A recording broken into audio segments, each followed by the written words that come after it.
Selamat bertemu kembali Bapak dan Ibu. Kali ini saya akan sharing sedikit pengetahuan yang saya kumpulkan, yaitu tentang pengetahuan konseptual. Nah, dimensi pengetahuan itu oleh Anderson dan Cradwell terbagi atau dikelompokkan menjadi 4. Pengetahuan faktual, konseptual, prosedural, dan metakognitif. Kali ini kita akan lebih mendalami pada pengetahuan konseptual. Pengetahuan konseptual itu dikatakan the interrelationships among the basic elements within a larger structure that enable them to function together. Jadi pengetahuan konseptual itu lebih menekankan pada keterkaitan antar elemen dasar dalam suatu struktur yang lebih besar, yang memungkinkan semua elemen tadi bisa bersama-sama ada di dalamnya, bisa berfungsi bersama-sama. Pengetahuan konseptual merupakan bentuk pengetahuan yang lebih kompleks dan terorganisir dibanding dengan pengetahuan faktual, mencakup pengetahuan tentang kategori dan klasifikasi dan hubungan antara dan di antara mereka. Nah, itu lebih secara lengkapnya seperti itu. Pengetahuan konseptual juga mencakup adanya skema atau model mental atau teori implisit atau eksplisit dan model psikologis kognitif yang berbeda. Jenis pengetahuan konseptual ini mungkin menjadi salah satu aspek dari bagaimana para ahli dalam disiplin ilmu itu berpikir atau memikirkan tentang suatu fenomena.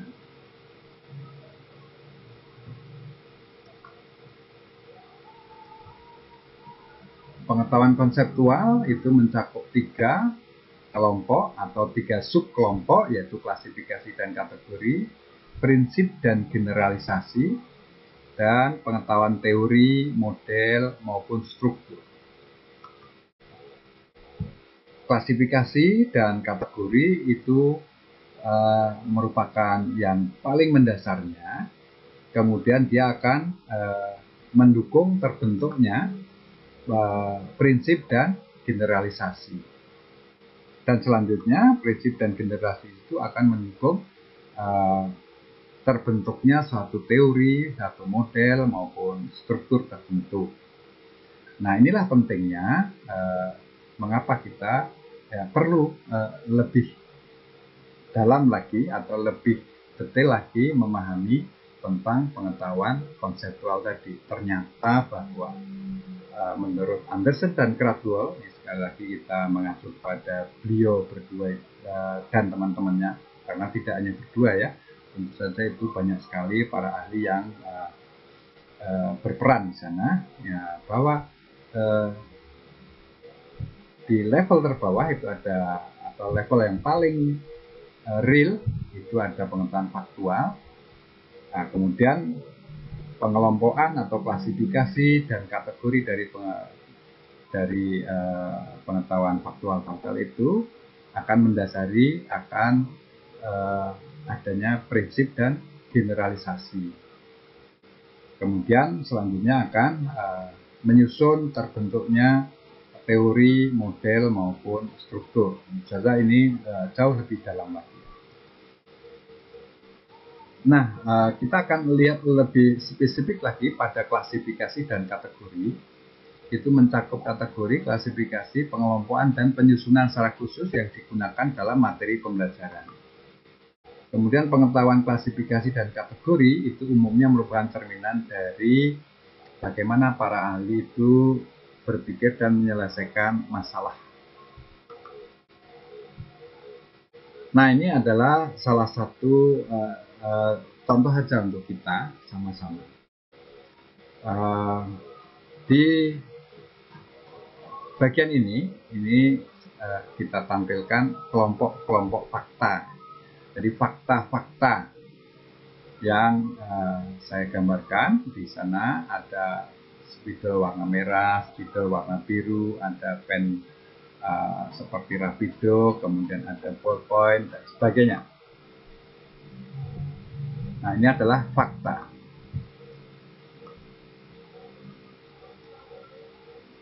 Nah, seperti saya sebutkan tadi, ada pensil, ada ballpoint. Ini kebetulan pensilnya ketutupan sama gambar kita ya. Pensilnya satu buah tertutup. Nah, semua itu merupakan kategori ya. Jadi kategori pensil itu bisa berupa pensil warna biru ini, bisa juga pensil yang kuning ini, pensil warna ya. Nah, kita menyebutnya pensil warna. Kemudian ada pensil yang ketutupannya adalah pensil yang mekanik. Kemudian ada kategori ballpoint. Kalau kategori ballpoint tentunya di bagian ujungnya itu ada bolanya. Jadi kalau kita ketemu dengan satu alat tulis yang seperti saya gambarkan ini, di bagian ujung depannya itu ada bolanya. Nah, maka itu kategorinya ballpoint. Makanya sebutannya adalah ballpoint. Dan kemudian untuk yang spidol dan pena itu bisa kita ikutkan dalam kategori spidol. Nah, ini kategorinya. Nah, dari semua kategori tadi, ada spidol, ada ballpoint, ada pensil, itu bisa kita klasifikasikan atau terklasifikasi sebagai alat tulis tangan. Nah, betul nggak bahwa dari kategori dan klasifikasi itu memungkinkan semua bagian, semua fakta itu bisa terkumpul menjadi satu, bisa berfungsi sama-sama. Bisa berfungsi dalam hal ini maksudnya adalah mempunyai makna di situ. Jadi kalau misalnya betul nggak bahwa spidol itu adalah alat tulis tangan?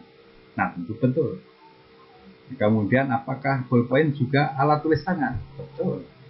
Nah, seperti ini mungkin bisa memberi sedikit contoh tentang bagaimana hubungan fakta dengan konsep ya, dalam hal ini kategori dan klasifikasi. Nah, kemudian kalau tadi kita memberi contoh pada alat tulis tangan, tentu ada alat tulis yang bermesin. Misalnya saja, nah ini kita ambilkan contoh saja secara langsung alat tulis mesin.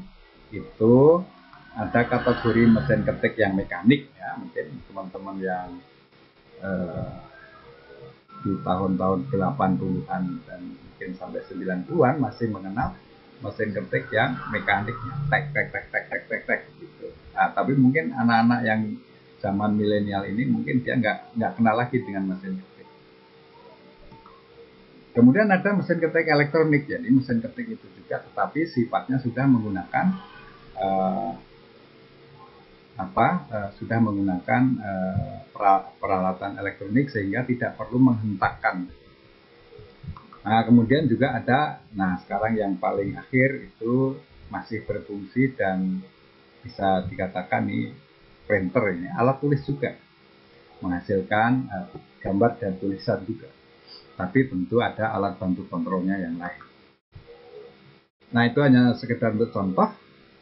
Nah, sekarang ini apa saja sih contoh tentang pengetahuan klasifikasi dan kategori yang lebih luas lagi. Nah, ini diantaranya adalah pengetahuan tentang keragaman jenis sastra. Nah, ini dalam bahasa mungkin bisa baik bahasa Indonesia maupun bahasa Inggris maupun bahasa Arab, bahasa Korea, tentu ada nih tentang ragam jenis sastranya. Nah, berikutnya adalah pengetahuan tentang periode waktu geologi yang berbeda. Waktu geologi ya, kalau kita waktu geologi mungkin ada waktu-waktu kalau secara internasional itu ada UTC plus berapa, UTC plus 1, plus 2, plus 3, plus 4, plus 5, dan seterusnya. Itu periode waktu secara geologi. Oke, kita lanjutkan saja dengan pengetahuan tentang berbagai jenis masalah psikologis. Masalah psikologis. Kemudian pengetahuan tentang bagian-bagian kalimat. Nah, ini juga untuk teman-teman di bahasa Indonesia, bahasa Inggris ya. Ada kata benda, ada kata kerja, ada kata sifat, klasifikasi semua. Kemudian pengetahuan tentang berbagai bentuk kepemilikan bisnis. Ya, ini untuk memberikan contoh yang lebih luas, yang mungkin bisa menginspirasi bagi kita. Nah, kemudian pengetahuan prinsip dan generalisasi. Nah, ini sudah merupakan lanjutan dari pengetahuan konseptual yang tadi berupa klasifikasi dan kategori. Kalau kita cari arti dari prinsip itu ya asas, ya dasar, sesuatu kebenaran yang menjadi pokok dasar berpikir atau bertindak.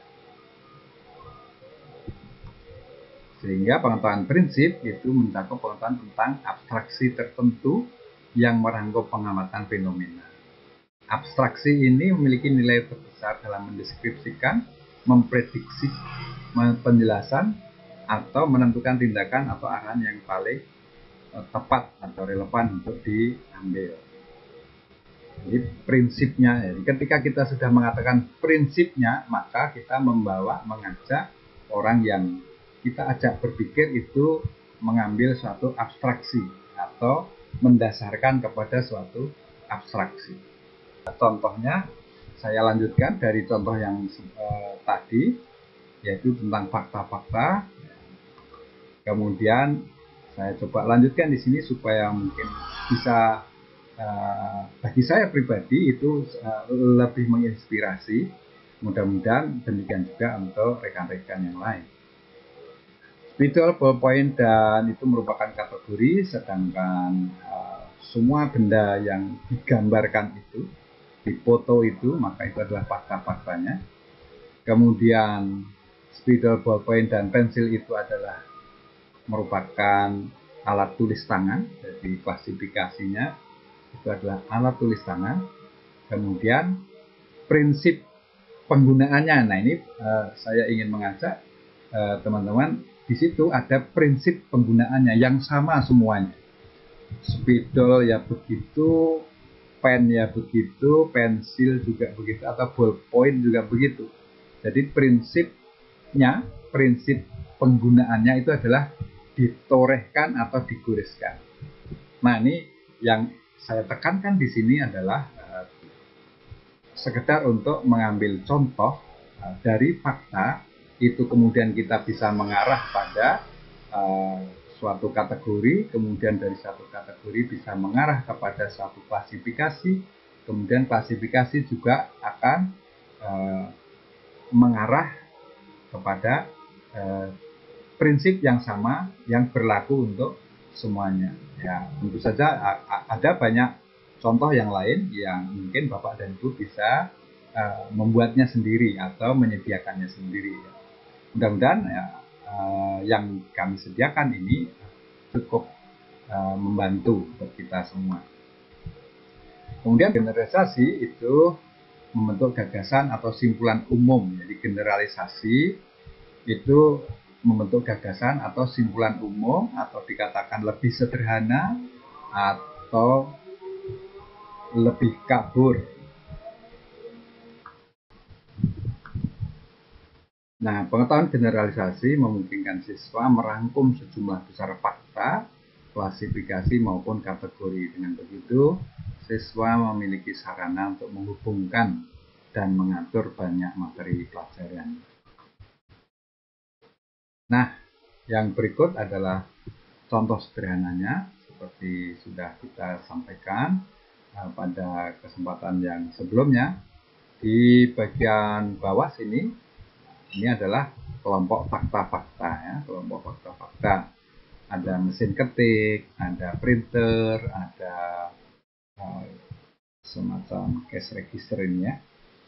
Kemudian ada spidol, ya, spidol, ada ballpoint, ada pensil. Nah, fakta-fakta ini kemudian bisa dikategori-kategorikan.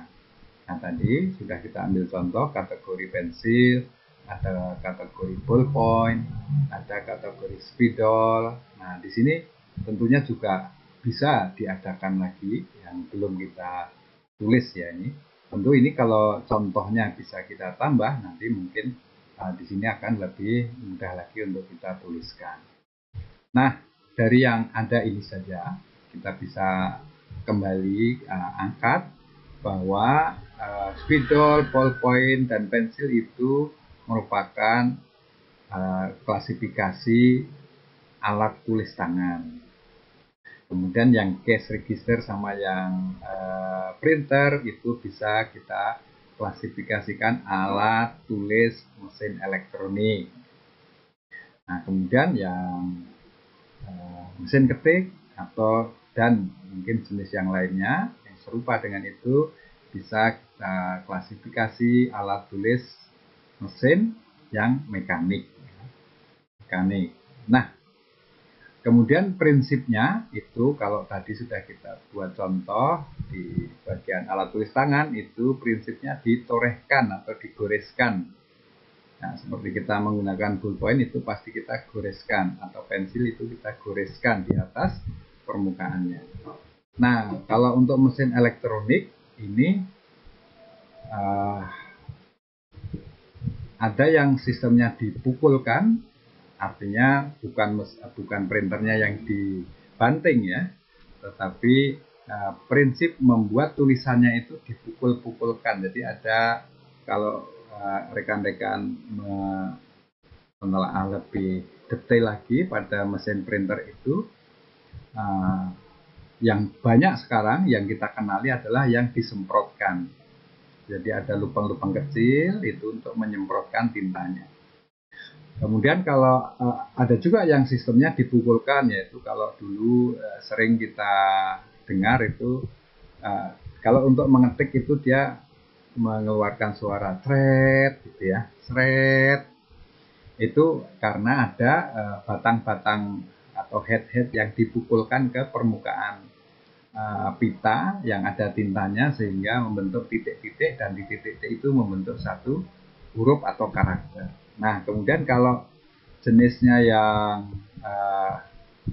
mesin ketik mekanik, ini prinsipnya adalah dipukulkan. Nah, artinya ada tuas yang membawa supaya cetakan huruf itu dipukulkan di atas pita yang ada tintanya. Nah, seperti itu. Sehingga terbentuklah huruf A, B, C, dan seterusnya. Nah, secara umum semua tadi kita bisa katakan dengan alat tulis. Nah, ini sekali lagi adalah contoh yang kami coba untuk gunakan ya supaya memudahkan kita memahami mulai dari fakta, nah ini sampai kepada pengetahuan konsep ya, konsepnya atau pengetahuan konseptual. Jadi di sini tergabung pengetahuan faktual dan konseptual itu ada ikut menjadi satu kesatuan. Nah, tentu saja untuk fakta itu masih banyak jenisnya, bukan hanya ini ya, tapi sudah melibatkan pengetahuan fakta yang kemudian bisa dikategorikan, kemudian masuk diklasifikasikan, dan kita bisa ketahui prinsipnya, kemudian secara generalnya itu bisa kita angkat menjadi semuanya adalah alat tulis. Mudah-mudahan ini membantu, walaupun tentu mungkin masih banyak lagi contoh yang bisa disediakan oleh Bapak dan Ibu semuanya. Ini kemudian contoh pengetahuan prinsip dan generalisasi, itu pengetahuan tentang generalisasi utama budaya tertentu. Ya, ini contoh-contohnya. Pengetahuan tentang hukum dasar fisika, kemudian prinsip-prinsip kimia yang relevan dengan proses kehidupan dan kesehatan, kemudian pengetahuan tentang implikasi kebijakan perdagangan luar negeri, pengetahuan tentang prinsip-prinsip utama yang terlibat dalam pembelajaran. Nah, ini pengetahuan tentang prinsip federalisme. Mudah-mudahan ini menambah pemahaman dari rekan-rekan semuanya. Kemudian pengetahuan tentang teori, model, dan struktur. Nah, ini adalah pengetahuan konseptual yang lebih abstrak lagi, mencakup pengetahuan prinsip dan generalisasi. Jadi abstraknya sudah berlipat dengan keterkaitannya yang menyajikan pandangan yang jelas, bulat, dan sistemik dari satu fenomena, masalah, atau pokok bahasan yang kompleks. Teori, model, dan struktur itu merupakan formulasi yang paling abstrak. Nah ya seperti Anderson dan Caldwell sendiri juga menyampaikan demikian, bahwa itu adalah yang paling abstrak. Dapat menunjukkan keterkaitan dan pengorganisasian dari berbagai detail, klasifikasi, kategori, serta prinsip dan generalisasi yang spesifik. Pengetahuan teori, model, dan struktur berbeda dalam penekannya pada sekumpulan prinsip dan generalisasi terkait dalam beberapa cara untuk membentuk teori atau struktur. Mencakup pengetahuan tentang berbagai paradigma, epistemologi, teori, dan model yang digunakan disiplin ilmu yang berbeda-beda untuk menggambarkan, memahami, menjelaskan, dan memprediksi fenomena. Disiplin ilmu memiliki paradigma dan epistemologi yang berbeda untuk menyusun inquiry, dan siswa harus mengetahui cara yang berbeda untuk membuat dan mengatur materi pelajaran dan bidang